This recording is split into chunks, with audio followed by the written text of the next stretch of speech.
I stood there, frozen, my heart pounding in my chest as the words echoed through the grand lobby of the Grace Foundation. The marble floors, the high ceilings, the portraits of our family, everything felt like it was closing in on me. My sister, Isabella, stood behind the reception desk, her perfectly styled hair catching the light, her designer dress hugging her figure like armor. She looked every bit the socialite she had always aspired to be. But today, she wasn't just playing the part. She was living it. "You can't do this," I said, my voice trembling, though I tried to keep it steady. "This is our foundation. Mom built this from nothing.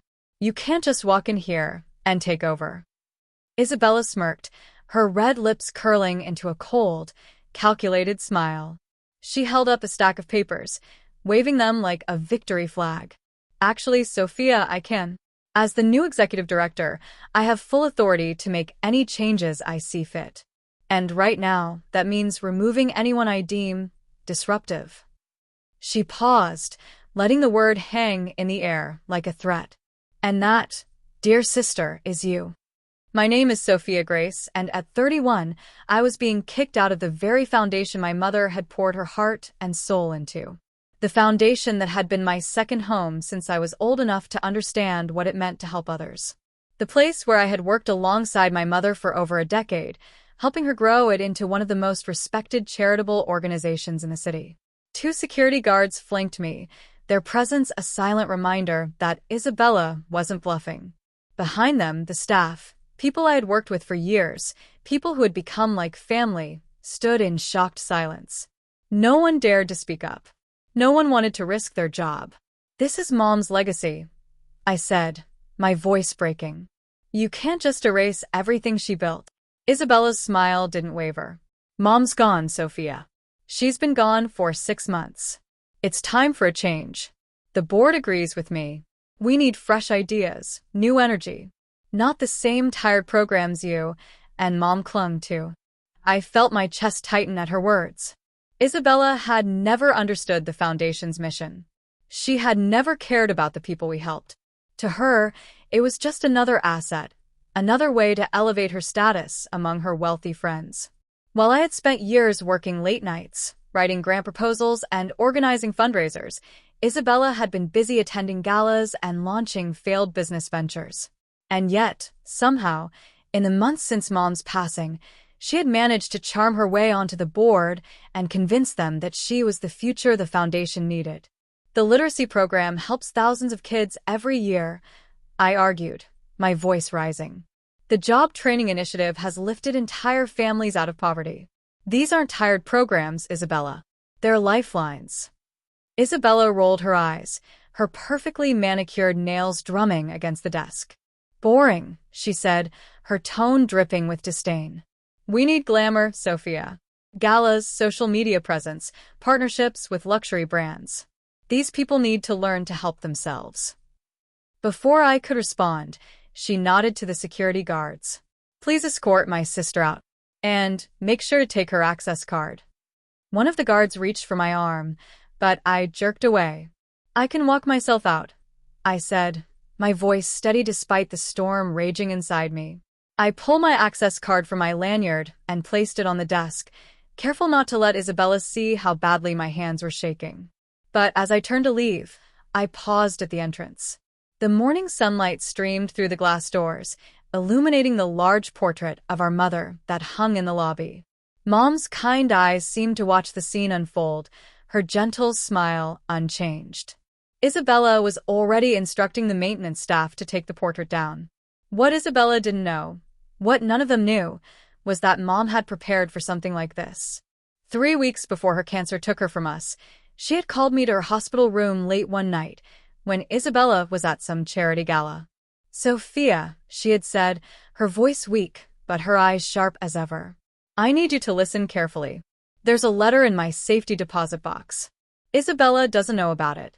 The key is in my old jewelry box, the one with the broken hinge that she always thought was worthless." I remembered how Mom's hand had gripped mine, her fingers thin but still strong. "Promise me you'll wait until the right moment. Isabella, she'll try to take control. Let her show her true colors first." The letter, It makes you the legal executive. You'll have final say over everything. But timing is crucial, Sophia. I had promised her, tucking the conversation away, hoping we'd never need Mom's contingency plan. But now, watching Isabella dismantle Mom's legacy piece by piece, I knew the time had come. That evening, I sat in my apartment, surrounded by photo albums and old foundation documents. Pictures of Mom and me at fundraisers, at program launches, working late into the night to secure grants.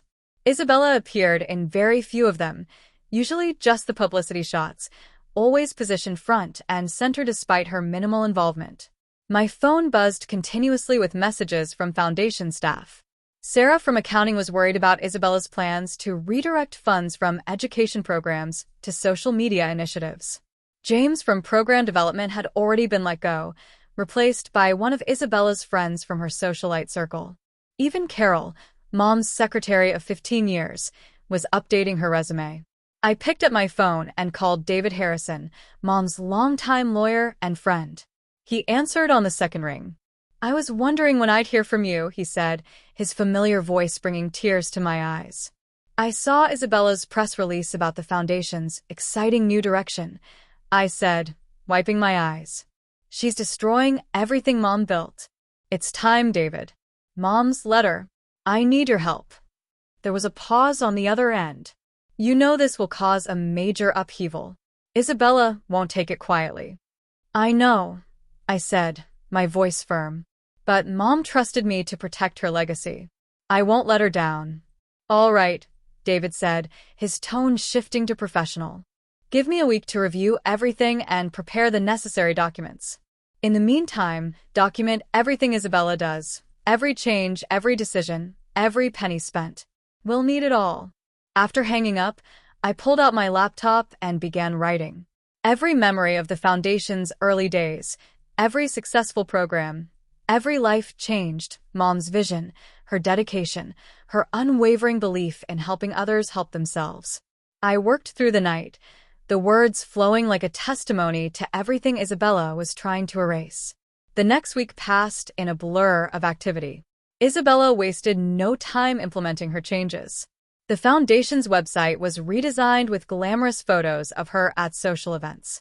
Press releases announced exciting new partnerships with luxury brands for charitable collaborations. The modest offices were being renovated with expensive furniture and artwork.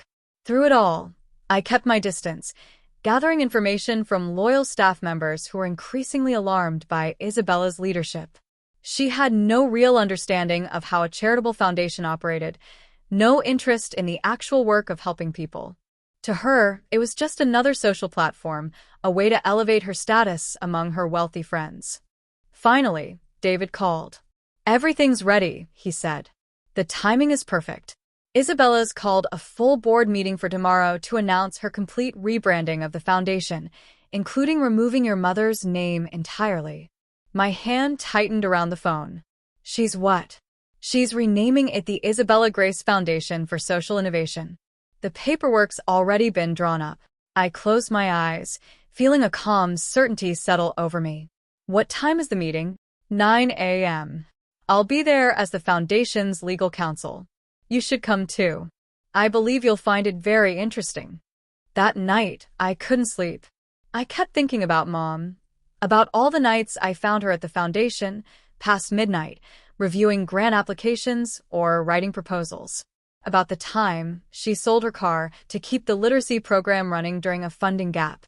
About the walls of her office, covered not with awards or publicity photos, but with letters from people whose lives the foundation had touched. Isabella had never understood any of that. To her, the foundation was just another inheritance, another asset to be claimed and repurposed for her own gain. She thought she had won. She thought she had finally overshadowed her quiet, hardworking sister who had always been Mom's favorite. But Mom had known this day might come. She had prepared for it. She had trusted me to protect everything she built.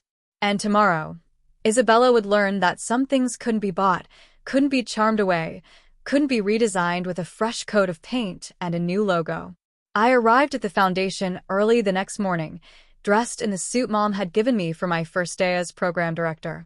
Isabella's new security team tried to stop me, but David was already waiting in the lobby.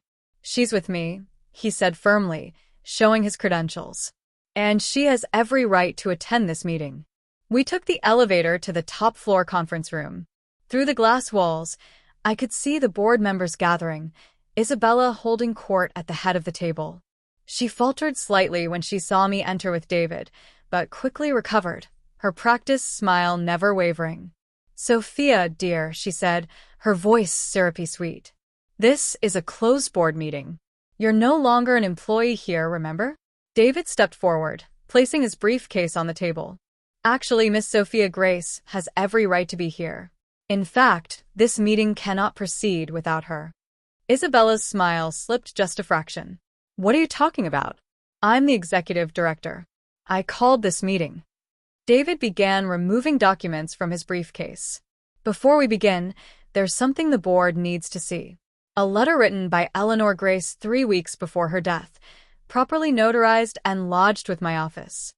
The board members leaned forward, their interest piqued.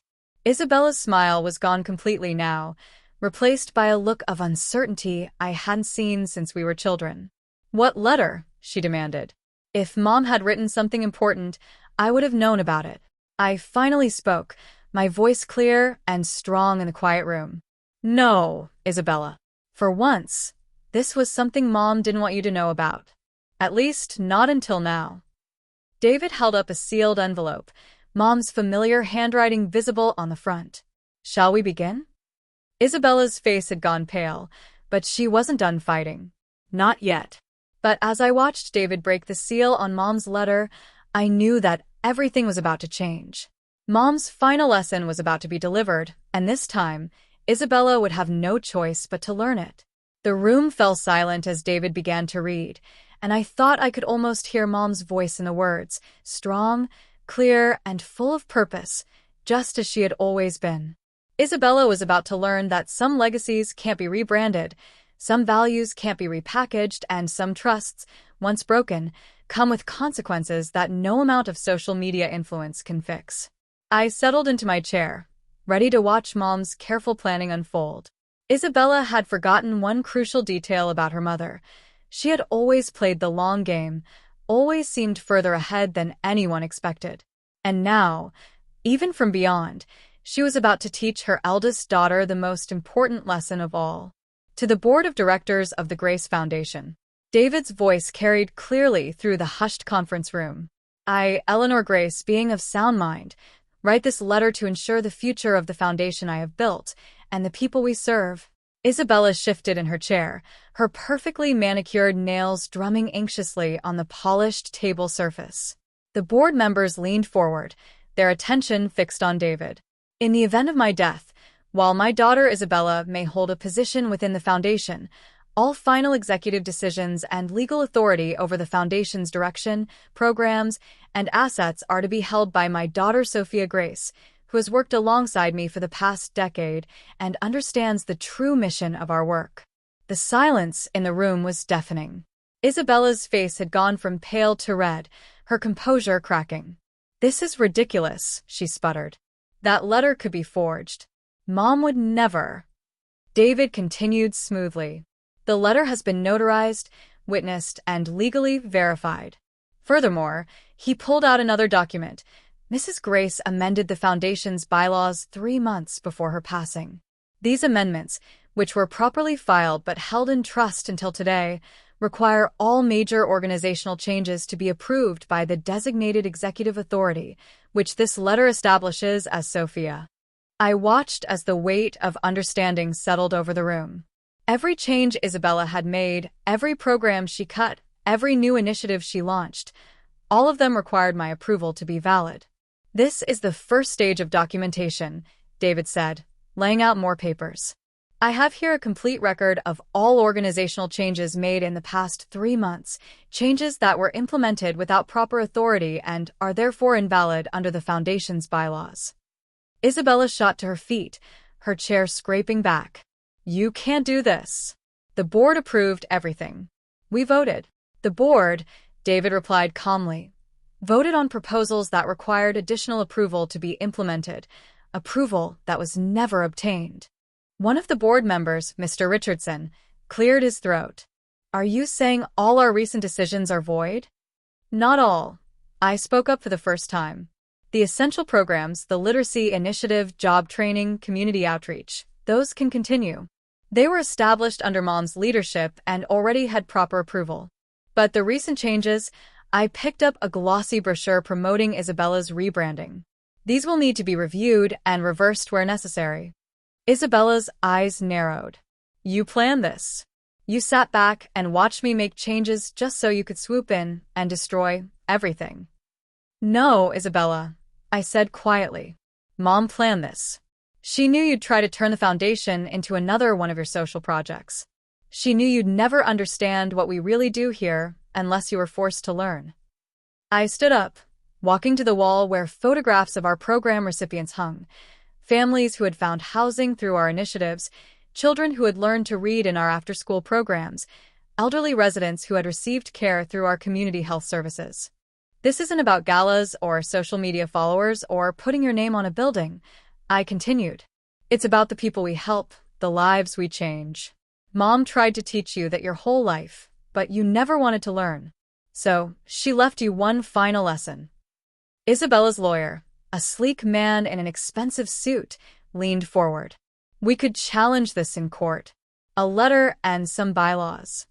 Actually, David interrupted, pulling out more documents. I have here Mrs. Grace's full legal documentation, including her notarized statements about why she made these decisions. Would you like to take this to court?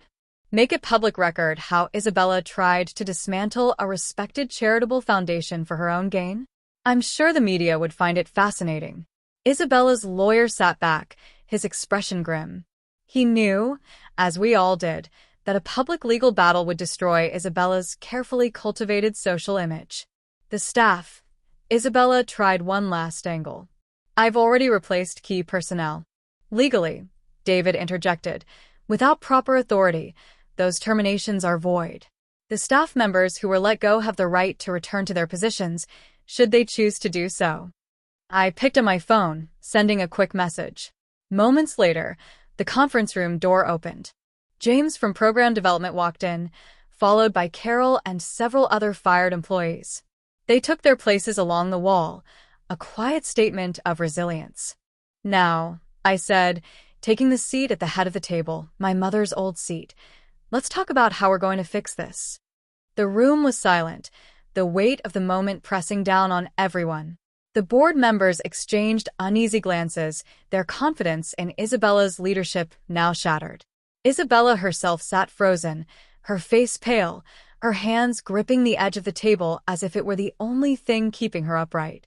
Her lawyer, a slick man in a tailored suit, leaned back in his chair, his expression unreadable but his eyes darting between me and David, clearly calculating his next move.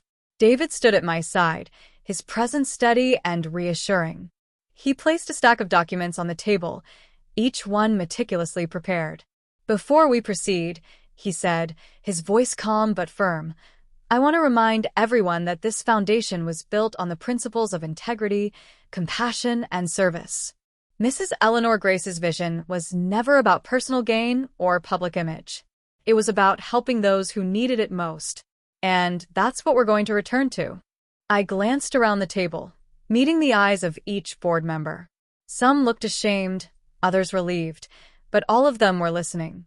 I know many of you were swayed by Isabella's promises of glamour and growth, I said, my voice steady. But the truth is, the Grace Foundation doesn't need to be flashy to be effective. What we need is to stay true to Mom's mission, to help people one life at a time. Isabella finally broke her silence, her voice sharp and bitter. You think you can just waltz in here and undo everything I've done? Do you have any idea how much work I've put into this? The connections I've made? The donors I've brought in? I turned to her, my gaze steady. I don't doubt that you've worked hard, Isabella. But the foundation isn't a stage for your social ambitions. It's a place where real people come for real help. And that's what we're going to focus on. David stepped in, his tone professional but firm. As per Mrs. Grace's letter and the amended bylaws, all of Isabella's recent changes, including the rebranding, the partnerships, and the staff terminations, are invalid without Sophia's approval. We'll be reviewing each decision and reversing those that don't align with the Foundation's mission. Isabella's lawyer leaned forward, his voice smooth but laced with tension. My client has invested significant time and resources into these changes. To undo them now would be a waste of effort and funding. Not if those changes were misguided from the start, I replied, my voice calm but resolute. We're not here to waste resources. We're here to use them wisely, to help people, not to inflate egos. The room fell silent again, the tension thick. Finally, Mr. Richardson, one of the longest-serving board members, cleared his throat. Sophia, David, I think I speak for everyone when I say we're ready to move forward. What's the plan? I nodded, grateful for his support. First, we'll reinstate the programs that were cut, the literacy initiative, the job training program, and the community outreach services. These programs are the heart of the Foundation, and they need to be restored immediately. David handed out copies of a detailed action plan. We've also prepared a timeline for reversing the unauthorized changes. This includes canceling the rebranding, terminating the new partnerships that don't align with our mission, and reinstating the staff members who were let go. Isabella scoffed, her voice dripping with sarcasm. Oh, wonderful. So we're just going to go back to being a boring, outdated charity that no one cares about. I turned to her, my patience wearing thin. Isabella, this isn't about being boring or glamorous. It's about doing what's right. If you can't see that, then maybe you don't belong here. Her eyes flashed with anger, but she didn't respond. Instead, she crossed her arms and leaned back in her chair, her expression defiant. David continued, we'll also be conducting a full audit of the Foundation's finances to ensure that all funds have been used appropriately. Any discrepancies will be addressed immediately. The board members nodded, their confidence in the new direction growing. But Isabella's lawyer wasn't ready to give up. My client has every right to challenge these decisions in court. This letter, these bylaws, they can be contested. David's expression didn't change, but his tone grew sharper. You're welcome to try.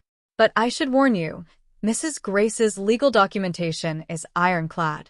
And I doubt your client would want the details of her mismanagement made public. Isabella's lawyer hesitated, then sat back, clearly realizing he was out of options. Isabella, however, wasn't ready to back down. This isn't over, she said, her voice low and venomous. You think you've won, Sophia, but you haven't.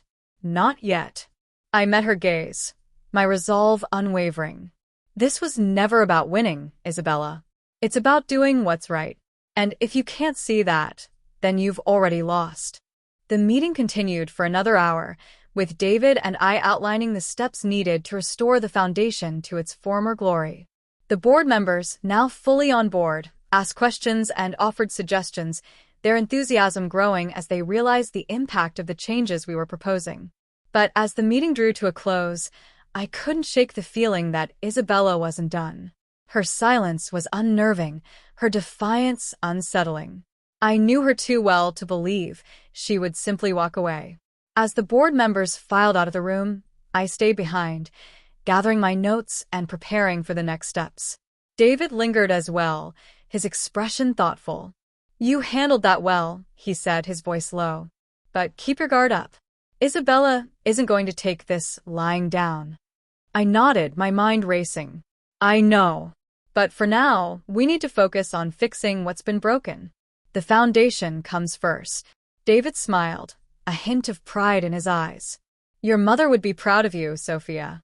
You're carrying on her legacy exactly as she hoped. His words brought a lump to my throat, but I pushed it aside. There was too much work to do to dwell on emotions. Thank you, David. I couldn't have done this without you. He patted my shoulder, then turned to leave. I'll be in touch. Let me know if you need anything. As the door closed behind him, I sat down at the head of the table, the weight of the day settling over me. The Foundation was safe for now. But I knew the real work was just beginning. Over the next few days, the Foundation buzzed with activity. The staff members who had been let off were reinstated, their relief and gratitude palpable. James from program development returned with a renewed sense of purpose, immediately diving into plans to expand the literacy initiative. Carol, Mom's longtime secretary, was back at her desk, her familiar presence a comforting reminder of the foundation's roots. But not everyone was happy. Isabella's new hires, her friends from her socialite circle, were let go. Their dismissals met with varying degrees of resistance. Some left quietly, while others made a scene, accusing me of being jealous or power-hungry. I ignored their accusations, focusing instead on the work that needed to be done. Isabella herself was conspicuously absent. She didn't show up for meetings, didn't respond to emails, didn't even answer her phone. Part of me was relieved. I didn't have the energy to deal with her drama, but another part of me was worried. Isabella wasn't one to give up easily, and her silence was unnerving. My concerns were confirmed a week later when I received a call from David. "Sophia, we have a problem," he said, his tone grim. "Isabella's filed a lawsuit against the foundation. She's claiming that the letter and the amended bylaws are fraudulent, and she's demanding that her changes be reinstated." I felt a knot form in my stomach. "Can she do that?" "She can try," David replied. "But like I said before, your mother's documentation is solid. Isabella's case is weak, but that doesn't mean it won't cause problems. We'll need to prepare for a legal battle." I took a deep breath, trying to steady my nerves. "Okay, what do we need to do?" "First, we'll need to gather all the evidence we can to support our case. That includes financial records, staff testimonies, and any documentation related to your mother's decisions. I'll handle the legal side, but you'll need to be prepared to testify." I nodded, even though he couldn't see me. "I'll do whatever it takes." "Good," David said. "But there's something else you should know. Isabella's not just going after the foundation. She's going after you personally. She's accusing you of manipulating your mother into changing the bylaws, of trying to steal the foundation from her." I felt a surge of anger, but I pushed it down. That's ridiculous. Mom made those decisions on her own. She knew what she was doing. "I know," David said, his voice reassuring. "But Isabella's going to try to make this as messy as possible. She's counting on the media to pick up the story, to turn public opinion against you." I closed my eyes, feeling the weight of the situation pressing down on me. "What do we do?" "We fight back," David said, his tone firm. "We show the world the truth. And we make sure that your mother's legacy is protected." The next few weeks were a whirlwind of activity. David and I worked tirelessly to prepare for the legal battle, gathering evidence, meeting with staff members, and drafting statements. The media, as predicted, picked up the story, and soon the foundation was at the center of a very public scandal. Isabella gave interviews, painting herself as the victim, the hardworking daughter who had been betrayed by her jealous sister. She spoke of her vision for the foundation, of her plans to modernize it and make it more relevant. She even hinted that our mother had been manipulated in her final days, that she hadn't been in her right mind when she wrote the letter. The accusations hurt, but I refused to let them break me. I gave my own interviews, calmly and confidently explaining the truth. I spoke of Mom's vision, of her dedication to helping others, of her belief in the foundation's mission. I shared stories of the people we had helped, of the lives we had changed. And I made it clear that this wasn't about me or Isabella, it was about protecting something much bigger than either of us. The public response was mixed. Some people sided with Isabella, drawn to her charisma and her promises of change. But many others supported me, recognizing the foundation's true purpose and the importance of preserving it. As the legal battle dragged on, the stress began to take its toll.